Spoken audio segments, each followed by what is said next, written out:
aquí. Hace mucho tiempo que conozco al senador Gamboa, estaba yo haciendo ahí travesuras en algún cubículo de la Secretaría de Hacienda y vine a verlo cuando fue senador la vez pasada. Así que me da mucho gusto estar con ustedes aquí. Senador Carlos Puente, muchas gracias por la invitación también de participar con sus senadores y con el Partido Verde, con el que hay una gran relación. Saludo a todos, saludo al líder del sindicato petrolero con quien trabajamos 2 años, y faltaron más, pero trabajamos 2 años de manera muy constructiva, al senador Joel Ayala, con el que también hemos trabajado mucho tiempo haciendo muchas travesuras en diferentes etapas, y a todos los demás. Dios los hace y ellos se juntan, ya se juntaron solos, entonces están juntos ahí los dos solos. Pues yo les agradezco mucho, y si le parece bien, senador, traigo una presentación, trataré de hacerla breve para dejar espacio sobre todo para las preguntas, los cuestionamientos, el diálogo, que es lo que nos va a permitir pues platicar de cómo vemos en la Secretaría de Hacienda las perspectivas económicas del país y de algunos otros aspectos. Son 3 partes de la presentación. Una parte es hacer una reflexión de esta administración, de los últimos 5 años. Yo creo que es importante, este es el último año de esta administración y hay un mensaje importante alrededor de esto, que es que la economía mexicana ha tenido buenos resultados en un contexto adverso, y ahorita lo vamos a platicar. Hacer una reflexión del 17 contra el 18 y ver las perspectivas hacia adelante. ¿Qué nos pasó? Creo que el año pasado también me peleé con el cambiador. Entonces, cámbiale tú, ¿no, Basilio? Porque ahí está. Que le vaya cambiando, porque sí, creo que el año pasado también me peleé con el cambiador. ¿Qué es el primer viento adverso que tuvo la economía mexicana? Pues la reducción de la producción de los precios del petróleo. Lo que vemos en la gráfica a la izquierda es una caída de la producción petrolera de 2.5 millones de barriles a 1.9 millones de barriles. Esto tiene una explicación y tiene nombre y apellido, y se llama, bueno, apellido más que nombre, Cantarell. Esto se conjugó con una caída de los precios del petróleo francamente inusitada. Se cayeron los precios de cerca de 100 al principio de la administración a 40, 35 y hoy otra vez están en 46. La semana que yo entré a Pemex, los precios de la mezcla mexicana eran 18. Entonces sí, las cosas estaban bien difíciles. ¿Qué pasa en la siguiente lámina? Esto ha tenido un impacto bien importante en el PIB petrolero.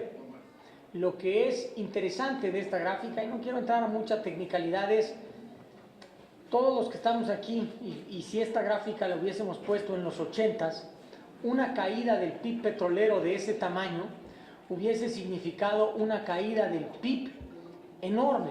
Y si ustedes ven, la diferencia entre el PIB no petrolero y el PIB petrolero, entre comillas, es relativamente pequeño. O sea, si es 3.5 contra 2.9, no se ve un cambio importante. La economía mexicana ya no depende tanto del petróleo. Sigue siendo un sector muy importante, pero no tenemos que acordarnos demasiado. En los 80s, el 80% de las exportaciones del país eran del petróleo, hoy es menos del 10%. Si en la siguiente lámina lo que vemos es el segundo viento en contra, que es que en el 2015 y el 2016 la actividad industrial estadounidense se cayó, y se cayó de manera bien importante.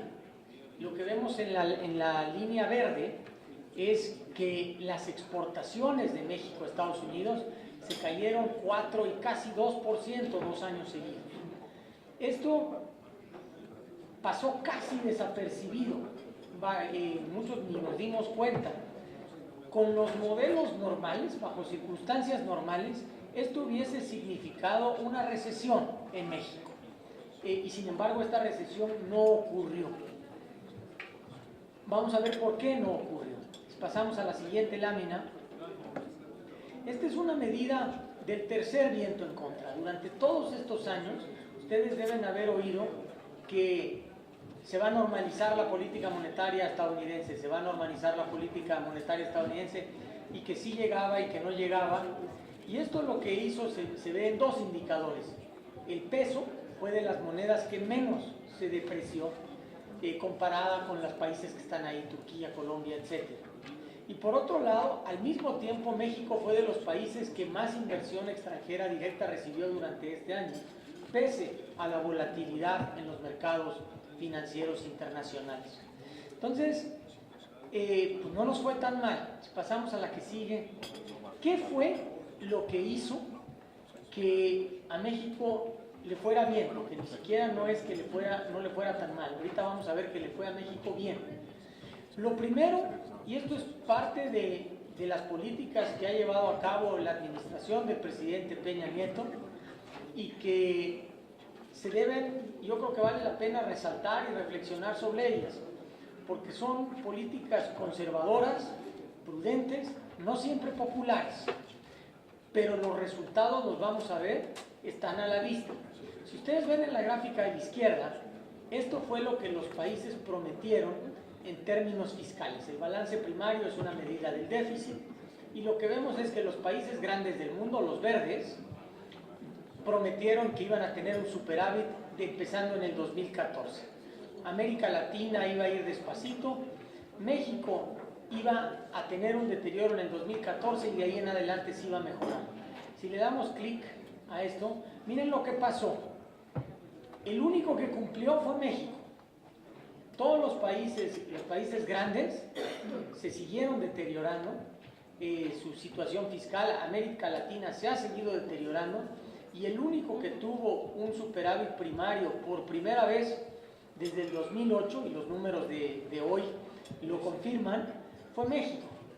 ¿Esto qué significa? En la gráfica de la derecha, pues los países grandes dijeron que iban a disminuir su deuda, México y América Latina que la íbamos a mantener constante. Si le damos un clic, lo que vemos es, otra vez, el único que cumplió fue México. Nosotros vemos que la proporción de deuda como porcentaje del PIB empieza a disminuir en México y en ninguna otra parte del mundo. Esta es la base de las políticas económicas de esta administración. Insisto, son prudentes y son conservadoras, y viendo hacia atrás, pues se dice qué bueno que se hizo, pero fueron decisiones difíciles que se tuvieron que tomar y que se tomaron conjuntamente con el Congreso, con ustedes. Son leyes de ingresos conservadoras, prudentes, que han hecho que esto se pueda cumplir. La siguiente lámina y la que sigue, pasamos a la que sigue. Lo segundo gran cosa que se hizo, sin duda, son las reformas estructurales.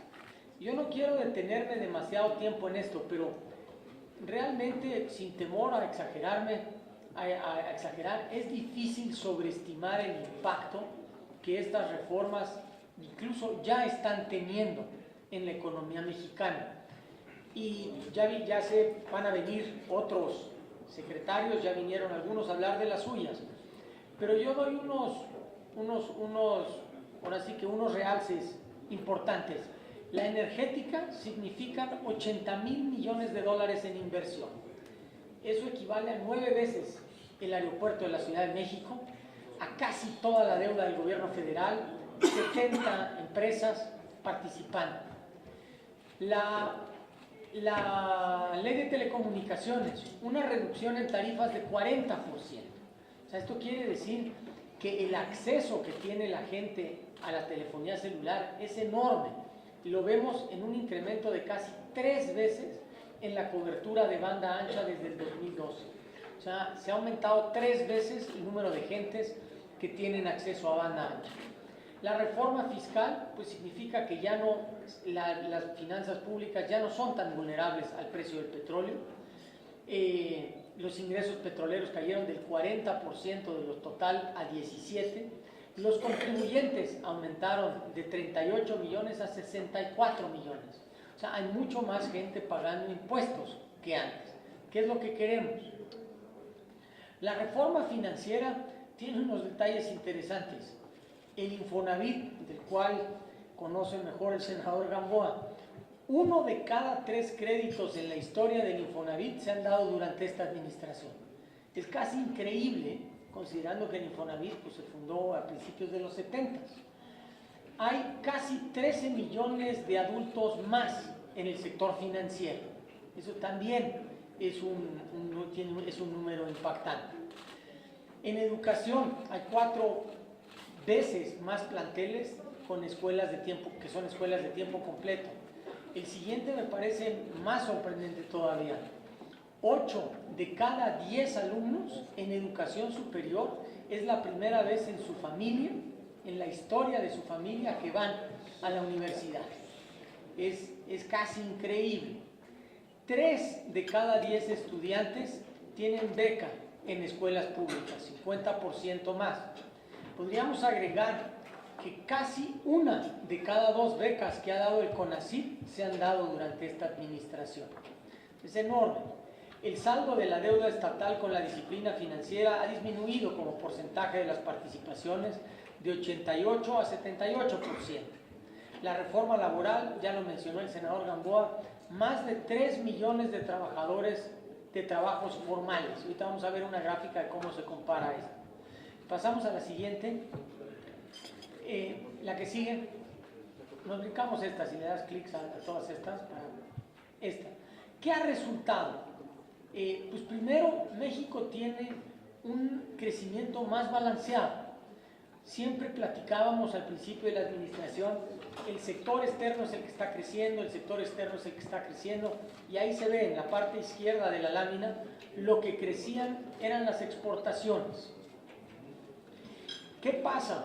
Vimos hace unas láminas que la demanda de exportaciones, debido a la caída de la actividad industrial americana, se cayó. Bajo circunstancias normales, eso hubiese significado que México hubiese entrado en un periodo de contracción. No pasó. ¿Por qué no pasó? Porque el consumo interno levantó. Y eso no había pasado en la historia económica reciente del país. Hoy tenemos un crecimiento en donde las exportaciones están creciendo mucho, pero el consumo interno también, que también es un buen desarrollo. En la siguiente lámina, en la gráfica de la derecha se ve el número de empleos formales. Es casi increíble. En esta administración se han generado 3.1 millones. La administración pasada a estas alturas era 1.3. En la otra administración que más generó eran 2 millones. O sea, sí es un número enorme. Y pues ojalá creemos, no hay nada en el horizonte que vea que esto no pueda seguir creciendo hacia adelante y que al final de esta administración sí sea un número absolutamente récord de creación de empleo formal. Y empleo formal, lo comentamos creo que, o la vez pasada o la anterior, era un debate, y qué bueno que ya no ha habido, es un debate estéril, el decir que si son empleos nuevos o empleos formales. Ustedes pregúntenle a los 3.1 millones de trabajadores que hoy tienen acceso a salud, que hoy tienen acceso a pensiones, que hoy tienen un seguro contra accidentes, que hoy pueden ir a guarderías, si prefieren ese empleo o el anterior. No hay duda de si eso es cierto. ¿Qué pasa? Y esta gráfica quizás en la siguiente lámina es el quid del asunto. Aquí se ve, a México le ha ido bien. En los últimos años, durante esta administración, México ha crecido bien, comparado con Estados Unidos, comparado con Argentina, comparado con Rusia, comparado con Brasil. O sea, siempre se preguntaba o nos preguntábamos, bueno, está bien, ¿por qué Brasil crece más o por qué Argentina crece más? Hoy no, a México le fue bien, y le fue bien por todas estas medidas que se tomaron, que diferentes gentes fueron partes y que ustedes como legisladores jugaron un papel crucial. Insisto, no siempre de manera popular, pero lo que empezamos a ver es que esto empieza a dar resultados. En la economía hay resultados palpables. Ya no es en el futuro vamos a ver, ya está pasando y se empiezan a ver algunos de estos resultados. Si me dejan hacer una reflexión alrededor en la siguiente lámina, del 18 contra el 17, yo estoy seguro, aunque no estuve aquí, que el ambiente el año pasado era bien diferente a lo que tenemos hoy. Les recuerdo algunos datos. En la siguiente lámina, el tipo de cambio estaba en 22 en esta época del año. Y las apuestas es que se iba a ir quién sabe a qué lugar. Hoy el tipo de cambio está en 18.60. Yo estoy seguro, porque si hubiésemos tomado apuestas, que si alguien decía que si el tipo de cambio se iba a regresar abajo en 19, nadie lo hubiese tomado. Sin embargo, se regresó. Eso indica que hay confianza y hay estabilidad. En la siguiente lámina, lo que vemos es todas las calificadoras nos tenían, ahora sí que en perspectivas negativas, en la mira. Hoy, todas, menos una, nos tienen perspectivas estables. Entonces, se ve bien para el gobierno y para Pemex. Es la misma situación. En la siguiente lámina, lo que vemos es las perspectivas de crecimiento son bien diferentes. Hace un año, el secretario de Hacienda, el doctor Mir, hubiese dicho vamos a crecer 1.5. Esas eran las perspectivas de crecimiento en enero del año pasado. Resulta que crecimos 2.3 y durante todo el año se fueron mejorando. Hoy las perspectivas de crecimiento para el 2018 es 2.2. Se ve mejor, las perspectivas de crecimiento se ven mejor. Quisiéramos crecer más, no hay duda, pero esto es una situación mucho mejor de cómo arrancaba el año. Es inevitable en la siguiente lámina, en enero, hablar de precios. Y yo quiero ir por pasos. La inflación en México ha dejado de ser un problema. Ahí tenemos la inflación también por administración. Y lo que vemos es que la inflación en México, pues desde el 2000, está cerquita de 4% y durante esta administración ha estado justo en 4%. Ciertamente la inflación del año pasado fue más alta que lo que esperábamos, 6.7. Sin embargo, la gráfica del medio, que se ve así medio críptica, déjenme tratar de explicarla. Esta es la inflación quincenal y la línea verde es la inflación quincenal del promedio de los últimos años. La línea roja es la inflación quincenal del año pasado. Lo que podemos ver es que la única quincena en donde hubo una inflación disparada fue la primera quincena del año. Todos los demás quincenas, la inflación convergió a la parte histórica. ¿Qué pasó? Ustedes lo saben mejor que yo. Pues tuvimos dos correcciones importantes, el precio de la gasolina y el tipo de cambio, pero eso ocurrió una sola vez. No se tradujo en un proceso generalizado de inflación. Entonces el 6.7 fue porque tuvimos una quincena con una inflación muy alta. El resto del año la verdad es que no subieron los precios.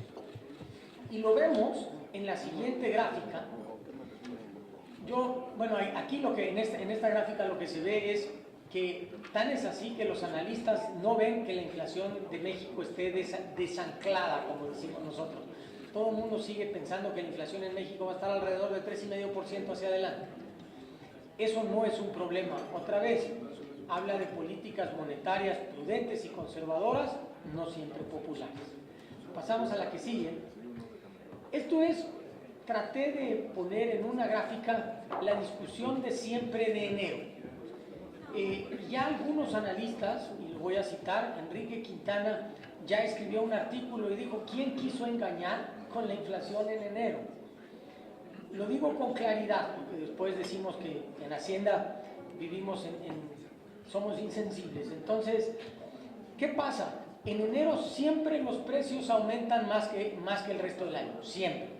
Hay un tema de estacionalidad y así ha sido. Pero lo que esta gráfica demuestra es que el alza de los precios este enero es mucho menor que la del año pasado. Entonces, no es vamos a llamarlo así, no es una cuesta de enero atípica, es una cuesta de enero normal. Estos son con los datos de la primera quincena de enero que ya sacó el Banco de México. Entonces, Por eso, pues algunos analistas dicen, pues ahora sí que ¿por qué está engañando con que la inflación está destrampada? Aquí lo que vemos es, digo, no tenemos todos los precios, una canasta representativa, y en todos los casos es menor, en medio está la inflación. El huevo es un caso atípico, siempre hay un producto en donde los precios aumentan por arriba de lo normal. ¿Qué vemos hacia adelante en la siguiente lámina, la que sigue? Pues de entrada, lo que comentaba el senador Gamboa al principio, en el mundo ha habido una revisión de las expectativas de crecimiento a la alza. El Fondo Monetario revisó las expectativas de crecimiento del mundo de 3.7 a 3.9, de Estados Unidos de 2.3 a 2.7 y de México de 1.9 a 2.3. Entonces, sí pinta mejor de lo que pintaba en octubre el crecimiento mundial. Insisto, 2.3, quisiéramos crecer más, pero es una cifra buena y razonable comparada con lo que ustedes ven ahí, con el resto del país y del mundo. ¿Qué vemos del otro lado? El precio del petróleo. Lo que vemos es que desde julio a la fecha el precio del petróleo se ha venido recuperando de manera importante. Esto tiene pues es una espada tiene dos ángulos, vamos a llamarlo así. Por un lado, esto aumenta los ingresos de Pemex, por supuesto, y del gobierno federal, pero por otro lado esto implica que se vaya ajustando el precio de la gasolina. Ahora, con humildad, yo creo que después del ajuste de una sola vez que tuvimos el año pasado, la fórmula de ajustes graduales que ocurren todos los días, 1 centavo para arriba, 2 centavos para arriba, 2 centavos para abajo, pues le ha funcionado bien al país. Se ha venido ajustando y no tenemos una vulnerabilidad. ¿Qué riesgos vemos en la siguiente lámina? Uno, sin duda, el proceso electoral. Esto lo conocen ustedes mejor que yo. Por definición, las elecciones traen incertidumbre, no sabemos qué va a pasar. Esto no solo en México, en todo el mundo.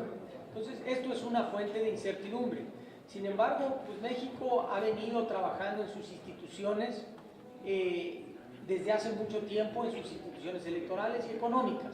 Entonces, es natural que esta incertidumbre exista. Va a seguir aumentando de aquí a la elección. El segundo y el tercero son el TLC y la reforma fiscal.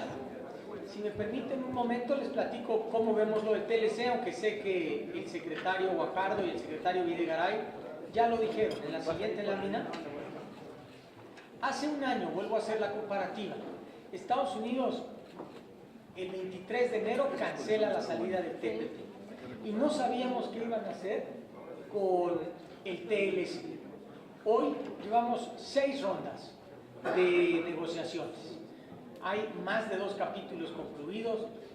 Ahora sí que, para decirlo en una sola frase, hay método y hay diálogo, hay un proceso. Entonces va caminando. Yo estoy seguro que nuestros negociadores pues llevarán esto a lo mejor que sea para México y los mercados lo empiezan a ver así. En la siguiente lámina vemos el tema de la reforma fiscal estadounidense. Aquí seré cuidadoso, pero la reducción de impuestos en Estados Unidos se está financiando con un aumento de deuda casi sin precedente. La deuda del gobierno norteamericano va a aumentar 1.5 millones de dólares. Es una cantidad difícil de dimensionar. Les voy a dar un parámetro. Esto equivale a casi 1,5 veces el PIB mexicano. O sea, es la suma de todos los bienes y servicios que se venden en México en un año. Por eso van a aumentar la deuda los norteamericanos debido a este cambio fiscal. Estados Unidos lo puede hacer porque son dueños de la moneda reserva del mundo. México no. Entonces, el margen de maniobra que nosotros tenemos es pequeño, por no decir casi nulo. ¿Qué pasa si nosotros aumentamos y deterioramos nuestras cuentas fiscales? Las calificadoras nos